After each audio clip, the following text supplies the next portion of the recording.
from Russia. Wonder how she feels about how the story is being reported.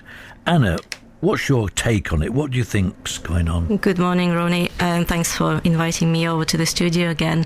Yes, at the moment everything is so volatile in the world. It's unbelievable. It's just, I'm praying that nobody does any knee-jerks and fall into accusations, and so that it leads us to a full-blown military conflict on a world scale. I just hope everybody has enough common sense about them to calm things down and start assessing evidence, start gathering evidence rather than building theories and then finding bits of evidence to fit our theories, which will be a very wrong, very mistaken stance. And do you think that is going on at the moment to an extent?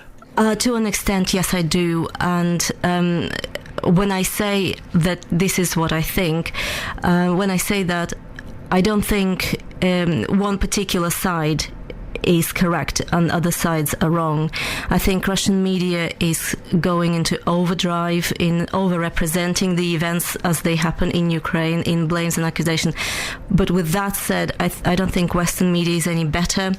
Again, we hear a lot of accusations, a lot of stuff that are inferential rather than evidence-based, that are being put forward to the audience. And again, Ukrainian media, on their part, also finger-pointing, blaming, throwing accusations here, there and everywhere, when really and truly at the moment nobody has access to the actual evidence, to the actual forensic data. And at the moment we are trading inferential stuff. We're trading assumptions, accusations, our speculations, rather than dealing with data. Getting to the evidence, of course, is turning out to be one of the difficult things, isn't it? It is indeed. Does that mean that you yourself, Anna, haven't formed an opinion about, as it were, whether the plane was shot down or who did the shooting down? Well, again, this is what I'm at the moment. What I'm talking to you about is my opinion, rather than evidence-based knowledge. I'm about 99% positive that the plane was shot down. And the reason why I say this is because we are dealing with war. And statistically speaking, you keep firing, you keep shooting into the sky, planes will fall. It's not an accident. It's not something that's happened out of the blue. It's a prediction. Sooner or later, it was an accident waiting to happen. And you're 99% certain of that one. Have you any certainty about who did it?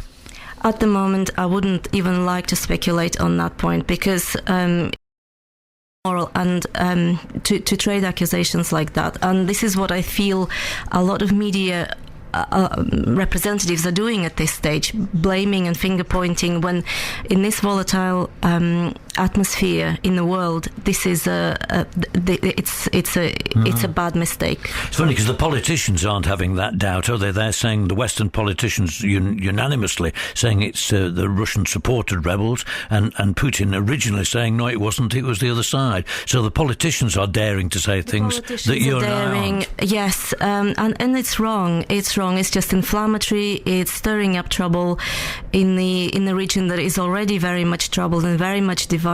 And we are not talking about a couple of thousand of people. We're talking about 7 million of people in the east of Ukraine. Some of them are politically minded. Some of them are pretty much like my mum, who has nothing to do with politics. She's just really bothered about her dacha, about her growing cucumbers in the allotment. That's pretty much as far as it goes. She's a long way away, isn't she, from what's going on? Yeah, she's about 20 hours on a train from Moscow. She's in the central Russia, very anti-political, very peaceful citizen. You've got a friend who is much closer. I have a friend of mine, Natasha. She lives, she's originally from Rostov-on-Don, which is one of the, I believe, one of the bordering towns with Ukrainian border. And she's petrified to travel back at the moment, and she would like to visit her family this summer. This was a regular occurrence for her to go and visit, but not at this moment in time, unfortunately. Thanks ever so much for joining us this morning, Anna. It's BBC Radio Sheffield. It's 24 minutes past 10.